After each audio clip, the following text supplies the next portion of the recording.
Bismillahirrahmanirrahim. अस्सलामुअलैकुम dear student, I am Kashif Shaikh. Second year biology में chapter number 15 homeostasis में आज हम लेक्चर नंबर 8 में second part excretion in animals को डिस्कस करेंगे। इससे पहले हमने फर्स्ट पार्ट एक्सक्रीशन का प्लांट्स के अंदर डिस्कस किया कि प्लांट्स कौन कौन से मैकेनिज्म के ज़रिए अपने वेस्ट प्रोडक्ट को बॉडी से एलिमिनेट करते हैं। अब एक्सक्रीशन इन एनिमल्स, एक्सक्रीशन की डेफिनेशन आप सब जानते हैं। आपने प्रीवियस लेक्चर में भी एक्सक्रीशन की डेफिनेशन को समझा हुआ है। Elimination of the waste metabolites. अब वेस्ट मेटाबोलाइट्स क्या होते हैं ये आपको बात अच्छी तरह समझ आ चुकी होगी अब तक। Waste metabolites specially nitrogenous wastes is known as excretion. Body से वेस्ट मेटाबोलाइट्स जिनका अब बॉडी में कोई रोल नहीं है, वो इस्तेमाल हो चुके हैं, अब अगर बॉडी में रहेंगे तो वो नुकसान पहुंचाएंगे मेटाबॉलिज्म के नतीजे में। Specially nitrogen waste, nitrogenous waste, ख़ास तौर पर nitrogen waste, urea, ammonia, uric acid is known as excretion. उसे हम क्या नाम देते हैं? एक्सक्रीशन का नाम देते हैं। Metabolites are the substances that take part in a metabolic reaction। metabolic reaction में metabolites इस्तेमाल होते हैं either as a reactant और product, और उसके बाद जब ये इस्तेमाल हो जाते हैं तो इनकी बॉडी में रोल नहीं रहता, तो फिर इनको बॉडी से एलिमिनेट कर दिया जाता है। जब हमने प्रीवियस लेक्चर में भी तफसील के साथ डिस्कस किया था। इसके बाद वेस्ट मेटाबोलाइट्स ऑफ एनिमल्स, कौन कौन से वेस्ट मेटाबोलाइट्स होते हैं? Following are the different waste metabolites which are actually the waste products, जो कि असल में वेस्ट प्रोडक्ट्स हैं। वो कौन कौन से हैं? Water, salt, formation of nitrogenous waste. ये तीन चीज़ें हैं। अब आप कहेंगे वाटर भी एक्सीटी प्रोडक्ट है, वो कैसे? साल्ट भी एक्सीटी प्रोडक्ट है, वो कैसे? दो बातें आपने अब ज़हन में रखनी है। वाटर और साल्ट ये दोनों कंडीशंस पर हैं, ये ज़हन में रखिएगा। वाटर और साल्ट कंडीशंस पर हैं, जबकि नाइट्रोजन वेस्ट इन्होंने होना ही होना है, एक्सक्रीशन प्रोडक्ट बनना ही बनना है। अब वाटर कंडीशन के तौर पर कैसे एक्सीटी प्रोडक्ट है और साल्ट कैसे, उसको हमने प्रीवियस लेक्चरों में भी डिस्कस किया, आप भी पढ़ लेते हैं। Water due to its removal of hypoosmotic environment. आप सब स्टूडेंट ये अच्छी तरह बात जानते हैं, बार बार हमने एक बात को डिस्कस किया हुआ है, हाइपरटोनिक इन्वायरमेंट। हाइपरटोनिक इन्वायरमेंट में एक्सटर्नल इन्वायरमेंट में वाटर ज़्यादा होता है। वाटर जब बॉडी के अंदर दाखिल होगा तो अंदर वाटर की मिकदार बढ़ने लग जाएगी, तो एक्सेस वाटर को बॉडी से एलिमिनेट किया जाएगा। वो डाइल्यूट यूरिन की फॉर्म में भी कर सकते हैं, वो खाली वाटर के तौर पे भी कर सकते हैं। तो हमने एक कंडीशन देखी कि फ्रेश वाटर, जिसको हम हाइपरटोनिक इन्वायरमेंट कहते हैं, वहाँ पर वाटर की मिकदार ज़्यादा होती है। जब पानी सेल के अंदर जाएगा और मुसलसल जाता जाएगा तो सेल फूलने लग जाएगा, क्योंकि एनिमल्स में सेल वॉल नहीं होती, तो सेल मेम्ब्रेन फट सकती है। इसलिए एक्सेस वाटर को कैसे निकाला जाए, तो वो डाइल्यूट यूरिन पास करते हैं। उसमें ज़्यादा से ज़्यादा मैक्सिमम क्वांटिटी किसकी होती है? वाटर की होती है, इसलिए वो एक्सेस वाटर को रिमूव कर देते हैं। ये कंडीशन है। साल्ट्स, मैरीन इन्वायरमेंट में रहने वाले। Salt remove by animals of the hypertonic environment. Hypertonic आप सब जानते हैं, एक सेल जिसके इर्द गिर्द इन्वायरमेंट, बॉडी के इर्द गिर्द इन्वायरमेंट जो है वो साल्ट ज़्यादा है। जब साल्ट बॉडी के अंदर जाएगा तो प्रॉब्लम क्रिएट करेगा अगर ज़्यादा हो जाएगा, इसलिए साल्ट को बॉडी से रिमूव करना है। वो किस तरह रिमूव करेंगे? वो कंसंट्रेटेड यूरिन बनाकर, जिससे हम गाढ़ा पेशाब कहते हैं, जिसके अंदर साल्ट ज़्यादा होगा, वाटर कम होगा, और वाटर को स्टोर कर लिया जाएगा। तो as the excretory product of these animal, तो ये दो कंडीशंस मैंने आपको बताई हैं बेसिकली, वाटर की और साल्ट्स की, जो हमने पहले भी पढ़ चुकी है। फॉर्मेशन ऑफ नाइट्रोजनस वेस्ट, इन्होंने तो बनना ही बनना है। नाइट्रोजनस वेस्ट आर मेनली या ओवरवेलमिंगली, बुनियादी तौर पर ज़्यादा है, ज़्यादातर ये प्रोड्यूस होंगे by the catabolism of amino acid by deamination. ये बहुत इंपॉर्टेंट बात है, कैटाबॉलिज्म ऑफ अमाइनो एसिड्स को हम क्या नाम देते हैं, डीअमाइनेशन। बहुत ही इंपॉर्टेंट शॉर्ट क्वेश्चन भी है ये कि कैटाबॉलिज्म अमाइनो एसिड को क्या कहते हैं, डीअमाइनेशन कहते हैं। अब डीअमाइनेशन क्या होता है पहले इसको समझते हैं। डी का मतलब होता है किसी चीज का रिमूव होना, अलहदा होना। अमाइनेशन का मतलब होता है अमाइनो एसिड में एक अमाइनो ग्रुप होता है, उस अमाइनो ग्रुप का अमाइनो एसिड से अलहदा हो जाना, उसे हम डीअमाइनेशन कहते हैं। Deamination is removal of amino acid, amino group, sorry ये अमाइनो ग्रुप है फ्रॉम अमाइनो एसिड्स। अभी हम इसको स्ट्रक्चरली भी देख लेंगे कि डीअमाइनेशन ऐसा प्रोसेस है जिसके अंदर अमाइनो ग्रुप जो है वो अमाइनो एसिड से रिलीज हो जाता है। दिस अमाइनो ग्रुप, अब ये जो अमाइनो ग्रुप रिलीज हुआ है कैन नॉट बी स्टोर और reused for recycling of the amino acids. Can not be store, उसे स्टोर नहीं किया जाएगा, और रीयूज, अगर वो रिसाइकलिंग के दौरान रीयूज नहीं हुआ और वो आजादाना तौर पर बॉडी में घूम रहा है और अमाइनो एसिड को बनाया नहीं अभी उसने, तो उसे बॉडी से रिमूव कर दिया जाएगा। यानी कि इस अमाइनो ग्रुप को बॉडी से रिमूव करना है मुख्तलिफ शक्लों में, अमोनिया की शक्ल में, यूरिया की शक्ल में, यूरिक एसिड की शक्ल में।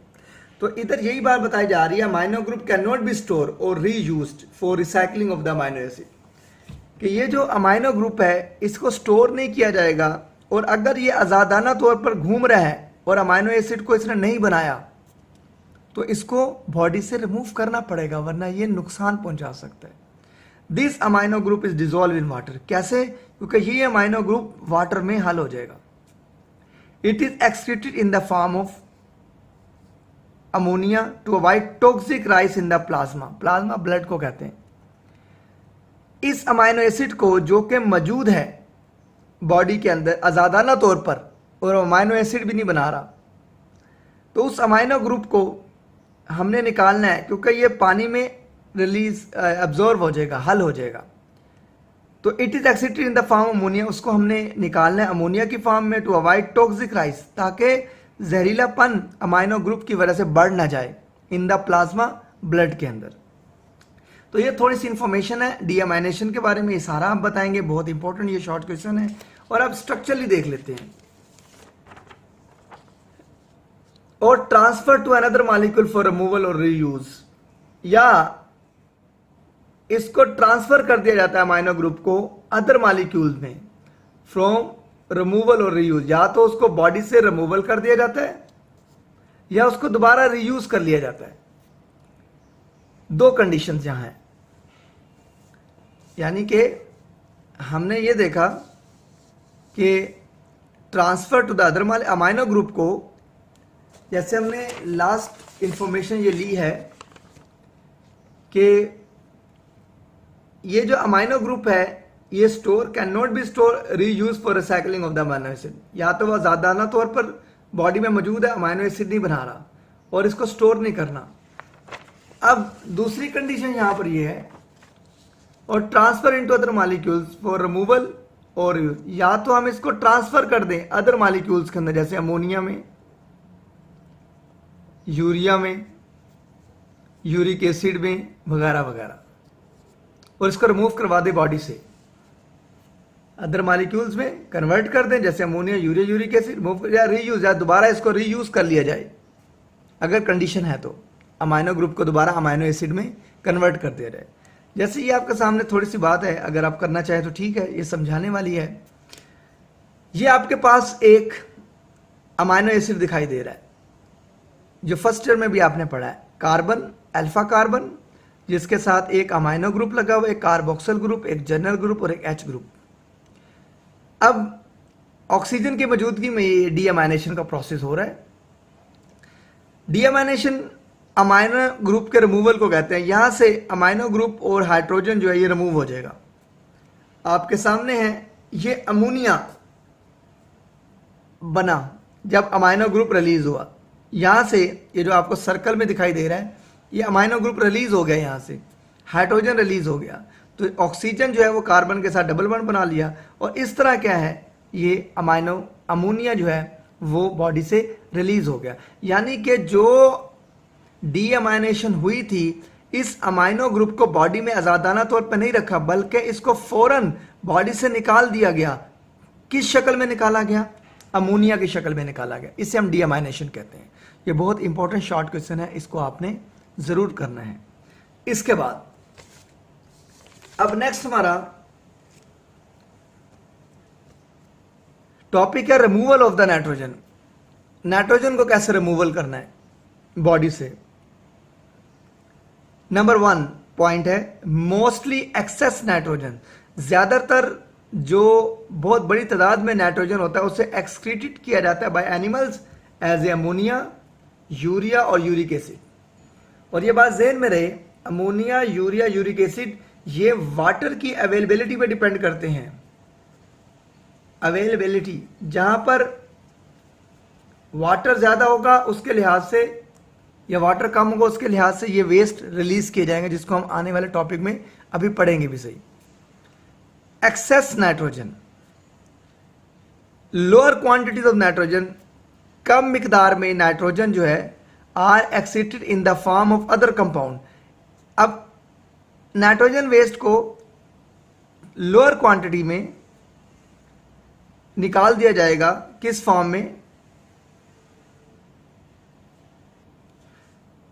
Other compound such as creatine, trimethyl amine oxide TMO, जिसे हमने लास्ट टॉपिक में भी पढ़ा था। एक्सेस नाइट्रोजन को लोअर क्वांटिटीज में रिलीज करना है और वो कौन कौन से कंपाउंड बनाकर? क्रिटीन और ट्राइमिथाइल। तो ये बहुत इंपॉर्टेंट है कि ज्यादातर नाइट्रोजन का रिमूवल किस कंपाउंड में होता है? Ammonia, urea, uric acid. Lower quantities में जो नाइट्रोजन को निकाला जाता है ज्यादातर वो क्रिटीन और ट्राइमिथाइल अमाइन है। तो आपने ये बात ज़हन में रखनी है MCQs के पॉइंट ऑफ व्यू से। अभी मैं आपसे 2 MCQs भी उसके भी आंसर लूंगा आपसे। इन वेरी स्मॉल क्वांटिटीज, बहुत थोड़ी मिकदार में। अब ये 3 बातें स्टूडेंट आपने ज़हन में रखनी। एक, रिमूवल ऑफ नाइट्रोजन, जो ज्यादा नाइट्रोजन निकलती है वो ammonia, urea, uric acid. Lower quantities में जो नाइट्रोजन को निकाला जाता है ज्यादातर वो क्रिटीन और ट्राइमिथाइल अमाइन, थोड़ा थोड़ा नाइट्रोजन को निकाला जाता है। और वेरी स्मॉल क्वांटिटीज में, बहुत ही कम क्वांटिटीज के अंदर, as amino acids, purines, pyrimidines are excreted, यानी कि उनको अमाइनो एसिड की फॉर्म में, प्योरीन्स की फॉर्म में, पैरामिडीन की फॉर्म में निकाला जाता है। प्योरीन और पैरामिडीन आप सब जानते हैं, adenine, guanine, cytosine, thymine, uracil वगैरह है, नाइट्रोजनस बेसिस है, ये बड़ी कैटेगरीज के अंदर आ जाता है। अब प्योरीन और पैरामिडीन को या अमाइनो एसिड को डायरेक्ट नहीं निकाल दिया जाता, बल्कि नाइट्रोजीनियस बेसिस प्रोड्यूसेस वेस्ट। अब ये नाइट्रोजीनियस बेसिस हैं प्योरीन्स और पैरामिडीन्स, क्योंकि ये एडेनिन, गुआनिन, साइटोसिन वगैरह से मिलकर बनी हैं। इन नाइट्रोजीनियस बेसिस को कन्वर्ट किया जाता है और प्रोड्यूस किया जाता है वेस्ट, जैसे कि हाइपोजेंथाइन, जेंथाइन, यूरिक एसिड, एलेंटवाइन, यूरिया और अमोनिया। प्योरीन और पैरामिडीन को स्मॉल क्वांटिटीज में रिलीज किया जाता है और फिर कन्वर्ट किया जाता है इन कंपाउंड के अंदर। ये आपने अब ज़हन में रखनी है।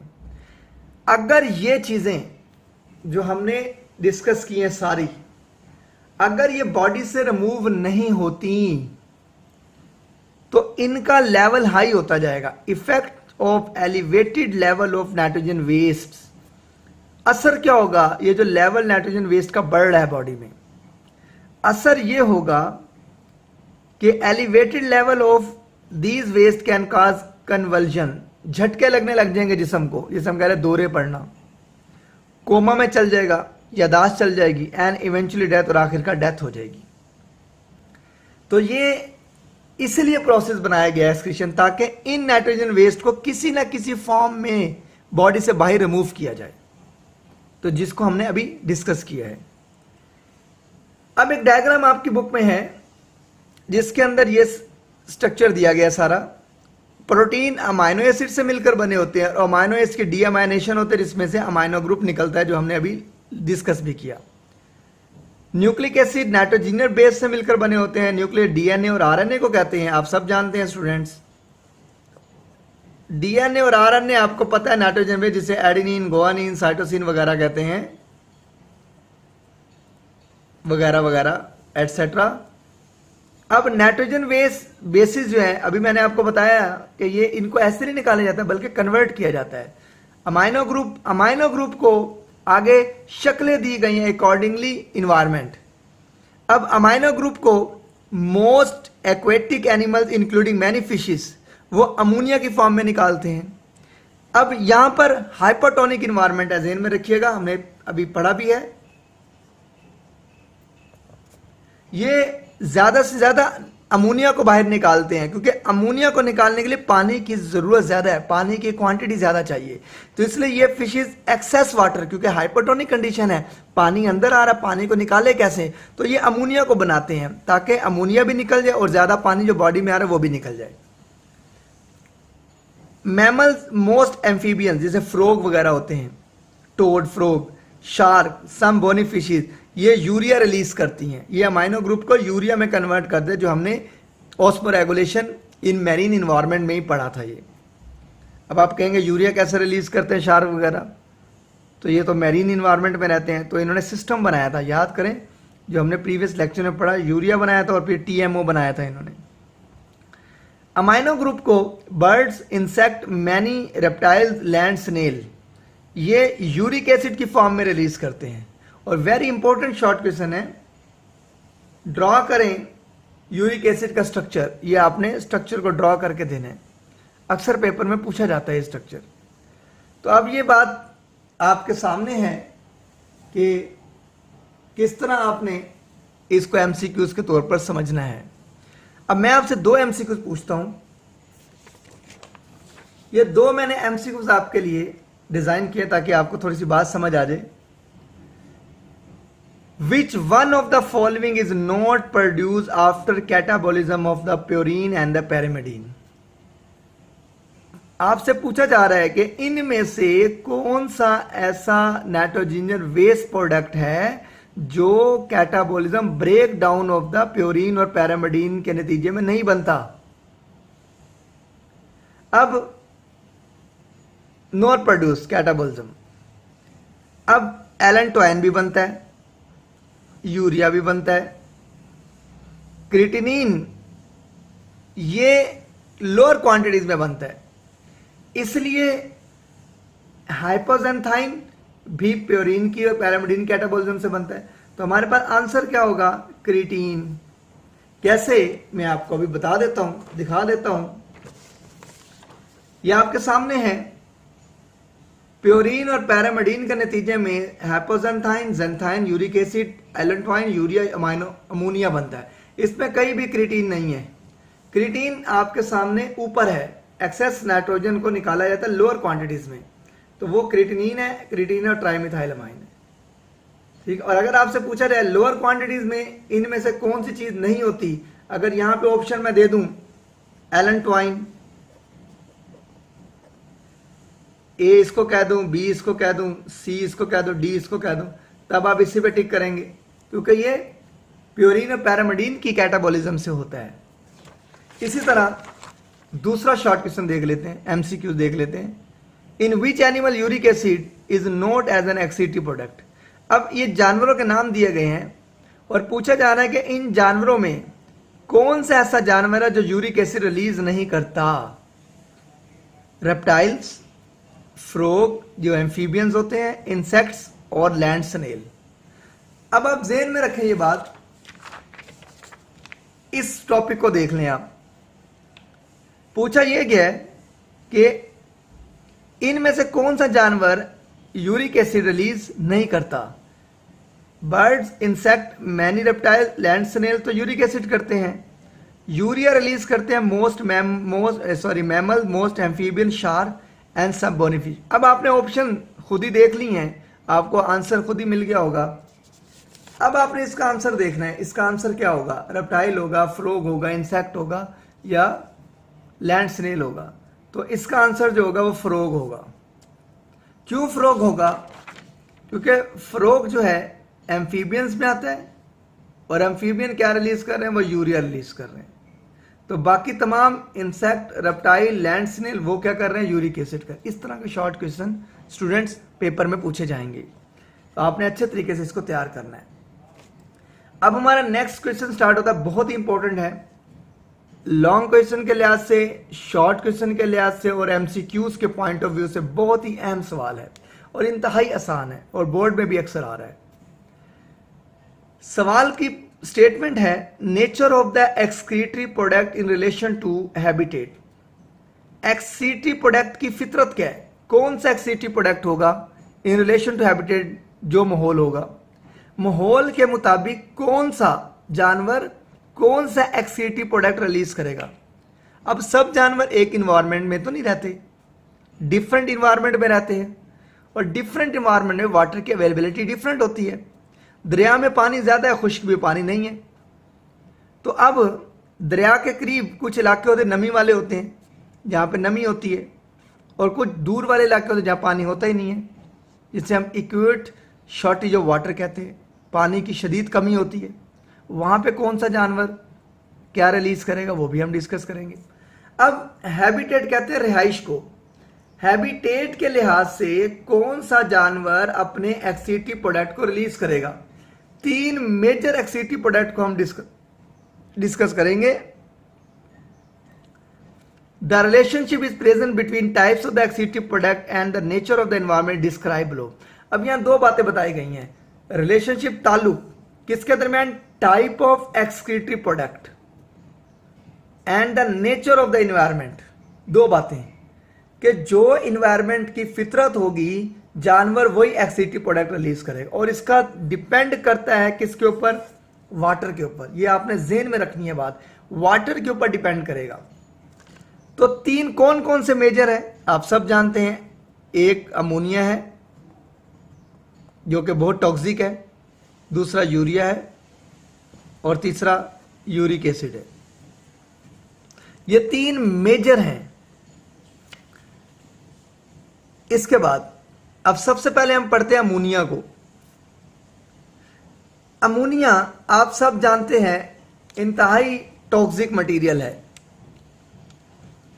और इसको बॉडी से एलिमिनेट करना है, वरना ये हमारे ब्लड में मिक्स हो जाएगा और नुकसान पहुंचाएगा।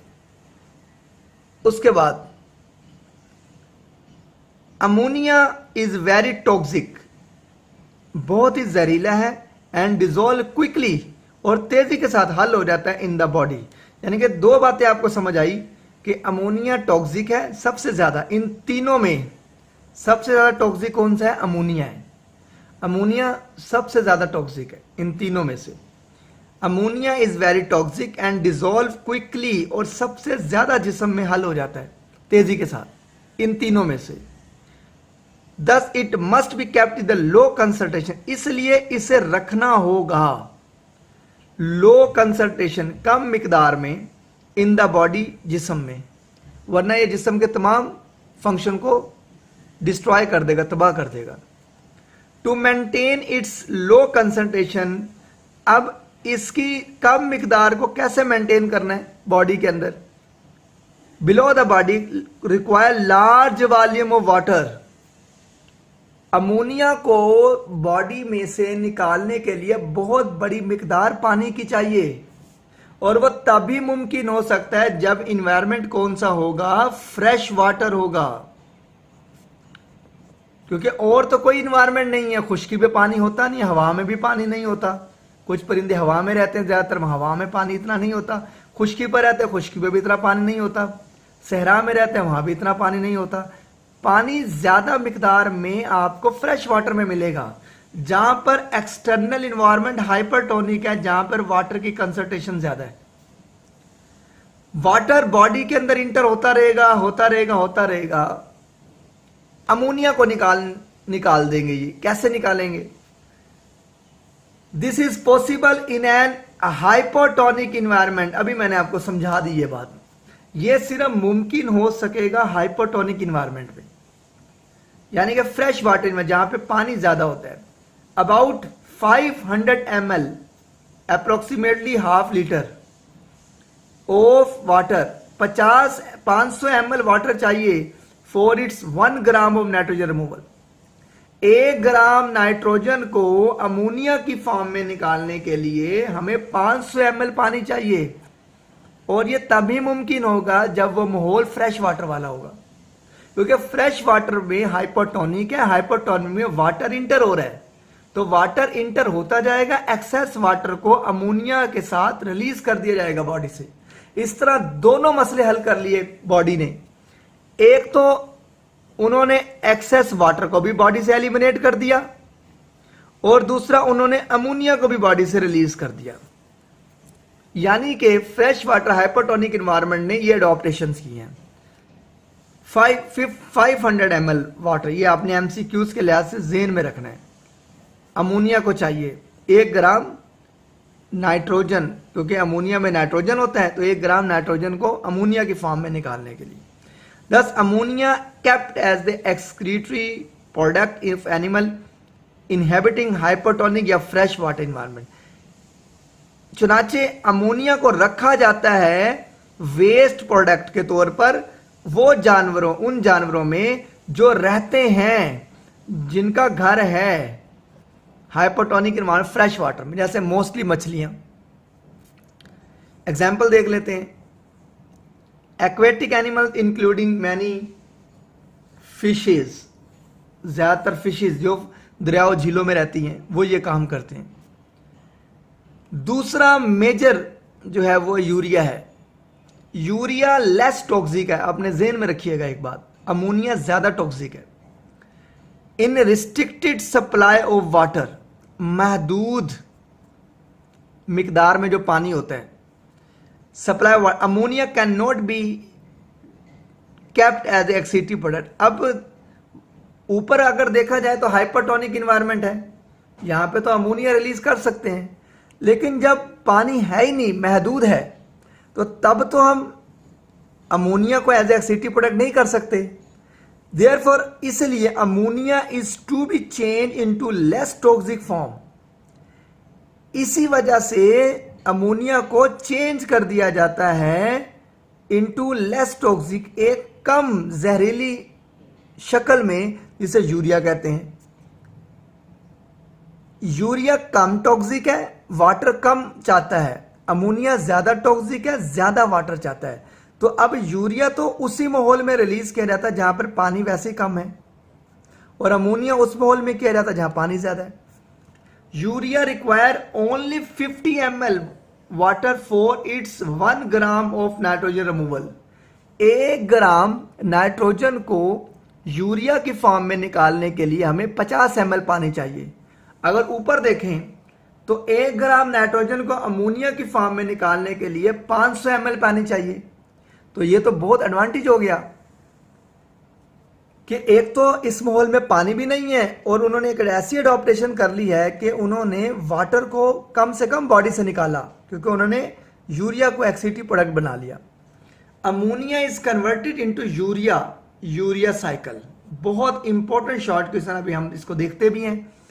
अमोनिया को मुंतकिल किया जाता है यूरिया में एक साइकिल के जरिए, जिसे हम कहते हैं यूरिया साइकिल, और ये लीवर के अंदर होता है, ये जेन में रखिएगा एमसीक्यूज के पॉइंट से। लीवर कन्वर्ट करता है यूरिया, अमोनिया को यूरिया साइकिल में, यूरिया बनाने में। This happen in those animal inhabiting with the environment और restricted supply water. Urea cycle उन जानवरों में बनता है यूरिया बनाने के लिए जो रहते हैं उस माहौल में जहां पर महदूद सप्लाई ऑफ वाटर होती है, जैसे कि टेरेस्ट्रियल मैमल्स, खुश्की पर रहने वाले मैमल्स। अब हम यूरिया साइकिल देख लेते हैं। यूरिया साइकिल क्या है? ये आपके सामने एक यूरिया साइकिल दिखाई दे रहा है, बहुत इंपॉर्टेंट, ये शॉर्ट क्वेश्चन भी है और एमसीक्यूज भी है, उस पॉइंट से ही बहुत है।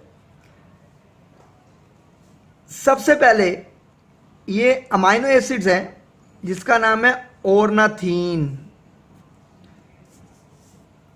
ऑर्नाथीन जो कि प्रिकर्सर है, ज़हन में रखिएगा, पहले से मौजूद है, ये पेपर में अक्सर पूछा भी जाता है। किसी भी साइकिल को चलाने के लिए ऑर्नाथीन प्रिकर्सर जो होता है मौजूद होता है। तो यहां पर प्रिकर्सर क्या है? ऑर्नाथीन यूरिया साइकिल को चलाने। ऑर्नाथीन अमोनिया के एक मॉलिक्यूल और कार्बन डाइऑक्साइड से मिलकर सिट्रोलिन बनाता है। ये भी अमाइनो एसिड्स है। अब एंजाइम यूज होते हैं यहां पर जो नहीं बताए गए। सिट्रोलिन एक और अमोनिया के मॉलिक्यूल को यूज करेगा जिसका नाम है सेकंड नाइट्रोजन, क्योंकि अमोनिया में नाइट्रोजन होता है। एक नाइट्रोजन यहां पर यूज हुआ, एक नाइट्रोजन यहां पर यूज हुआ, यानी कि अमोनिया में नाइट्रोजन होता है, दो अमोनिया के मॉलिक्यूल यूज हो गए और दो नाइट्रोजन यूज हो गए। सिट्रोलिन अमोनिया के साथ मिलकर आर्जिनिनोसक्सिनेट बनाएगा। ये भी अमाइनो एसिड है। आर्जिनिनोसक्सिनेट एमसीक्यूज पे याद रखिएगा, ये एक अनस्टेबल है। तो आपने अब ज़हन में रखना है प्रिकर्सर क्या है? ऑर्नाथीन। पहला प्रोडक्ट कौन सा है? सिट्रोलिन। कितने अमोनिया के मॉलिक्यूल यूज हुए हैं? दो यूज हुए हैं। ये बहुत इंपॉर्टेंट एमसीक्यूज हैं इस यूरिया साइकिल से। सिट्रोलिन अमोनिया के साथ मिलकर क्या बनाएगा? आर्जिनिनोसक्सिनेट। आर्जिनिनोसक्सिनेट एक अनस्टेबल है, ब्रेकन डाउन हो जाएगा, टूट जाएगा, फौरन किस में कन्वर्ट हो जाएगा? आर्जिनिन के अंदर। तो आप ज़हन में रखिएगा आर्जिनिनोसक्सिनेट किस में कन्वर्ट होगा? आर्जिनिन में। सिट्रोलिन अमोनिया के साथ मिलकर किस में कन्वर्ट होगा? आर्जिनिनोसक्सिनेट में। उसके बाद आर्जिनिन एक एंजाइम है जिसका नाम है आर्जिनेज। उसकी मदद से यूरिया में कन्वर्ट हो जाएगा और एक प्रिकर्सर में ऑर्नाथीन में कन्वर्ट हो जाएगा, जो कि अवेलेबल होगा नेक्स्ट साइकिल को चलाने के लिए। तो ये हमारे पास एक छोटा सा यूरिया साइकिल है और इसकी इक्वेशन ही बना दी गई है। दो अमोनिया के मॉलिक्यूल, एक कार्बन डाइऑक्साइड का मॉलिक्यूल मिलकर यूरिया का मॉलिक्यूल बना वाटर रिलीज कर रहे हैं। तो अब इन सब में आपसे एक एमसीक्यू पूछा जा सकता है, इनमें से कौन सा अमाइनो एसिड नहीं है? आप ज़हन में रखिएगा ये अमाइनो एसिड नहीं है, ये एक एंजाइम है, एज, ASC, एज। बाकी तमाम ये भी और ये भी, ये अमाइनो एसिड है। और जैसे मैंने आपको बताया कि इसका प्रोडक्ट क्या है यूरिया साइकिल का? वो यूरिया है। ऑर्नाथीन प्रिकर्सर है। ऑर्नाथीन अमोनिया और कार्बन डाइऑक्साइड से मिलकर सिट्रोलिन बनाएगा, जो पहला प्रोडक्ट है। सिट्रोलिन अमोनिया के साथ मिलकर आर्जिनिनोसक्सिनेट बनाएगा। आर्जिनिनोसक्सिनेट आर्जिनिन में कन्वर्ट होगा। आर्जिनिन एक एंजाइम आर्जिनीज की मदद से यूरिया बनाएगा और एक प्रिकर्सर बनाएगा ऑर्नाथीन, जो कि साइकिल को चलाने के लिए पहले से मौजूद होगा। अब ये इसकी इक्वेशन भी आपको समझ आ गई। तो ये यूरिया साइकिल है जो लीवर के अंदर परफॉर्म होता है। लास्ट में तीसरा मेजर प्रोडक्ट देख लेते हैं, uric acid. In animals inhabiting environment with acute shortage of water, बहुत इंपॉर्टेंट एमसीक्यूज भी है। ऐसे जानवर जो रहते हैं इस माहौल में जहां पर शदीद पानी की कमी होती है। एक्यूट शॉर्टेज ऑफ वाटर का मतलब होता है शदीद पानी की कमी है। Supply require an excretory product which can excretory with minimum amount of water. अब ये उस माहौल में रहते हैं जहां पर पानी बहुत कम है, इसलिए इन्होंने जो एक्सीटरी प्रोडक्ट को रिलीज करना है वो ऐसा रिलीज करना है जिसमें minimum amount of water body से रिलीज हो, क्योंकि ये इस एनवायरनमेंट में रह रहे हैं जहां पानी होता ही नहीं है। Only 1 ml water is required to eliminate 1 gram of nitrogen in the form of uric acid. इसलिए इन्होंने यूरिक एसिड को बनाया, क्योंकि यूरिक एसिड कितना पानी लेता है? 1 ml वाटर लेता है। 1 ग्राम नाइट्रोजन को यूरिक एसिड की फॉर्म में निकालने के लिए 1 ml वाटर चाहिए। यहां पर हमने देखा कि अमोनिया को निकालने के लिए 500 ml पानी चाहिए यूरिया को निकालने के लिए 50 ml वाटर चाहिए, और जहां पे बिल्कुल पानी नहीं है वहां पर 1 ml वाटर निकाला जाएगा अमोनिया को, नाइट्रोजन को निकालने के लिए इन the form of uric acid. Example देख लेते हैं। बर्ड्स हैं, इंसेक्ट्स हैं, मैनी रेप्टाइल्स, लैंड स्नेल है, ये इसकी एग्जाम्पल्स हैं। अब आखिर में classification of animals on the basis of nature of excretory product, तकसीम कर दिया गया जानवरों को किस बेस पर, नेचर ऑफ एक्सिटी प्रोडक्ट, वो कौन कौन सा एक्सक्रीशन करते हैं, अमोनिया करते हैं, यूरिया करते हैं, यूरिक एसिड करते हैं। पहला है अमोनोटैलिक, अमोनो अमोनिया, टैलिक। अब टैलिक का मतलब क्या होता है? जैसे हम टेलीविजन, टेलीफोन, कोई दूर की चीज देखते हैं, टेलीविजन पे हम किसी दूर की चीज को देखते हैं, जैसे लाइव मैच चल रहा होता है। टेलीफोन, किसी दूर के बंदे से बात कर रहे होते हैं जो हमसे दूर होता है, इसलिए हम टैली का यूज करते हैं। यानी कि हमने अमोनिया को दूर करना है बॉडी से। Those animal whose excretory products ammonia called ammonotelic, ऐसे जानवर जिनका एक्सिटी प्रोडक्ट अमोनिया है, वो अमोनिया को दूर करते हैं, अपनी बॉडी से निकालते हैं, उन्हें अमोनोटैलिक कहते हैं। एग्जाम्पल आपको पहले ही पता है, अमोनिया रिलीज करने वाले एक्वेटिक एनिमल जैसे फिशेज हैं।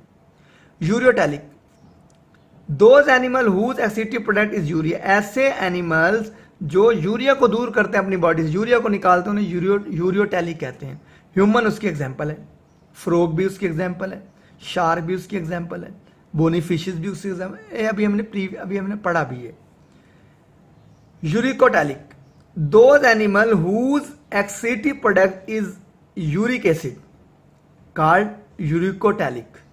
यूरिक एसिड को कहते हैं, टैलिक का मतलब दूर करना, बॉडी से दूर करना, बॉडी से निकालना। बर्ड्स और इंसेक्ट, तो ये 3 कैटेगरीज हमने बेस क्लासिफिकेशन बनाई है।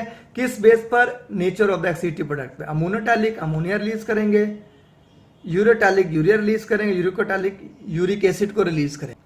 और अब आखिर में हम एक इंफॉर्मेशन लेते हैं जो कि एमसीक्यूज के लिहाज से भी अहम है। Ureotely and uricotelic are evolutionary adaptation for the excretion of nitrogenous waste in their different habitat। एक बात आपने ज़हन में रखनी है, यहां पर 2 चीजों का जिक्र किया गया है, यूरियोटैली और यूरिकोटैली। ये जानवर यूरिया रिलीज करेंगे, ये जानवर यूरिक एसिड को रिलीज करेंगे। एवोल्यूशनरी अडॉप्टेशन की है इन्होंने। ये इसका क्या मतलब है? अब यहां पर अमोनोटैलिक नहीं बताया गया, जैसे कि हमने 3 चीजें पढ़ी हैं। सबसे पहले जिंदगी वाटर में आई, जिसे हम कहते हैं वर्टिब्रेट में मछलियां। अब पानी में ज्यादा से ज्यादा उन्होंने किसको निकाला? क्योंकि पहले दरिया थे, फिर समंदर बने, उन्होंने अमोनिया को निकाला। लेकिन जैसे जैसे इन्वायरमेंट चेंज हुआ, स्पीशीज चेंज हुई, तो जिंदगी वाटर से निकलकर टेरेस्ट्रियल में आ गई, खुश्की पर आ गई। अब खुश्की पे 2 एरिया हैं, एक ज्यादा मॉइस्चर एरिया है, नमी वाला, जहां पर थोड़ा बहुत पानी होता है, और एक है ड्राई वाला। अब जो मॉइस्चर वाला एरिया जहां पे पानी मौजूद होता है एक खास मिकदार में, उन्होंने यूरिया को रिलीज किया, और जो ड्राई कंडीशन में रहते थे उन्होंने यूरिकोटैलिक को यानी कि बन गए और यूरिक एसिड को रिलीज किया। इस तरह इन्होंने अडॉप्टेशन की, चेंज लेकर आया अपने अंदर अकॉर्डिंग टू इन्वायरमेंट। पहले जिंदगी पानी में थी सिर्फ, तो वो अमोनिया रिलीज करते थे। फिर एवोल्यूशन हुई, नए जानवर आए, मछलियों के बाद एम्फीबियंस आए, एम्फीबियन के बाद रेप्टाइल्स आए, फिर बर्ड्स आए, फिर मैमल्स आए। माहौल चेंज होते गए, माहौल के मुताबिक जिस माहौल में पानी की जितनी अवेलेबिलिटी थी उन्होंने वही चीज रिलीज की। जैसे यूरिया को यूरिकोटैलिक बन गया, यूरिक एसिड को रिलीज करने वाले यूरिकोटैलिक बन गए। तो ये अडॉप्टेशंस की डिफरेंट हैबिटेट्स में, ये एक हैबिटेट है वाटर, ये कम पानी वाला एरिया, ये और कम पानी वाला एरिया। तो इस तरह डिफरेंट इन्वायरमेंट बन गए, जिसको हमने ऊपर भी डिस्कस किया, अमोनोटैलिक, यूरियोटैलिक एंड यूरिकोटैलिक। तो ये हमारा आज का टॉपिक था स्टूडेंट्स। अच्छी तरीके से आपने इस सवाल को करना है, आज के टॉपिक को, जो बहुत ही इंपॉर्टेंट है। नेक्स्ट टॉपिक को स्टार्ट करने से पहले मैं आपको MCQs डिलीवर करूँगा, शॉर्ट क्वेश्चन डिलीवर करूँगा। Thank you so much. अल्लाह हाफिज़।